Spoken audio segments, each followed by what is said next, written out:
In my 13 years with the Orlando Philharmonic, there are so many great stories, but I think one of the really great highlights and one of the great honors bestowed upon the Orlando Philharmonic, and this may sound odd, but was the opportunity to play for the grand opening of Universal's Harry Potter's Wondrous World.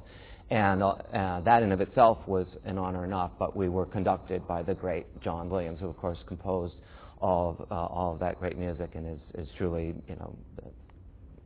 America's genius. Maestro Williams showed up for the final rehearsal, and as soon as he picked up his baton and started conducting, it transformed the sound of the Orlando Philharmonic. A conductor can have that. It was so inspiring for the musicians of the Orlando Philharmonic, for those of us who were there to witness it, to see the kind of music making that he could bring to the Orlando Philharmonic. He had put his foot down. He wanted either the London Symphony or the Boston Pops, and they were going to have to fly in these orchestras from either London or Boston, and those were his demands.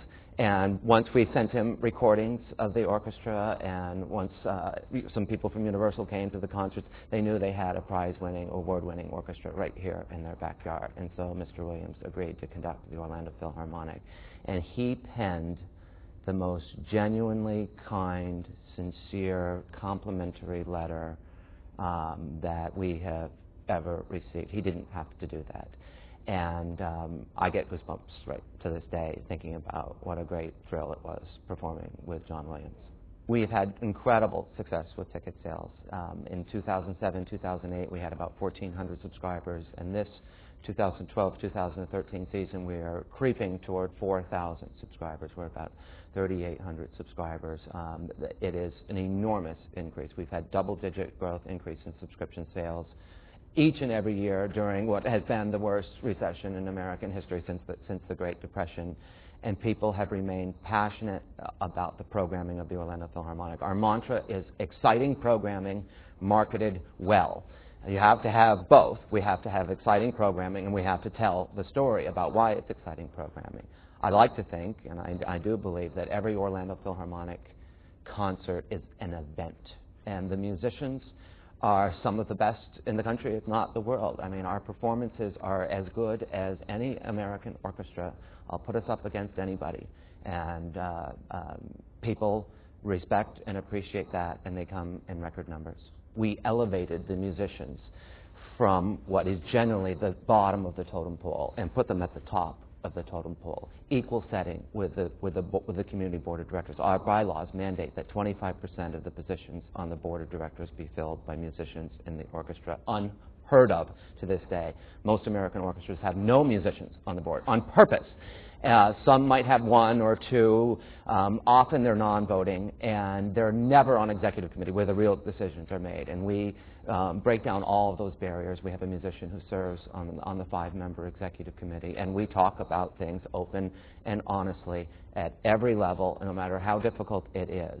And that is the one thing that I love about the Orlando Philharmonic Orchestra. And when people ask me, why is the Orlando Philharmonic a success story, that's the answer I give, because we respect our musicians and we share in the governance and management. And I just say that we also have 5 musicians who serve on the administrative staff. And so both of those, being on the board and being on the staff, are roles that musicians aren't normally called upon to do in an American orchestra.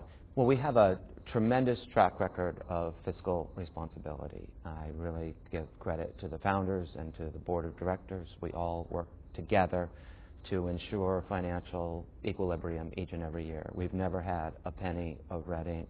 Our educational programs are something for which we're very proud. Our young people's concerts, every year we perform 28 young people's concerts for close to 60,000 elementary school students in Orange, Seminole, and Osceola County. It's one of the largest of its kind in the country. We also have Tiny Tots for daycare centers. We have Notes in Your Neighborhood that goes into the school, primarily in those critical after-school hours between when students can maybe sometimes get in trouble and they need positive experiences, and so Notes in Your Neighborhood has been a really great program for us. We have our Young Composers Challenge, which is also very special.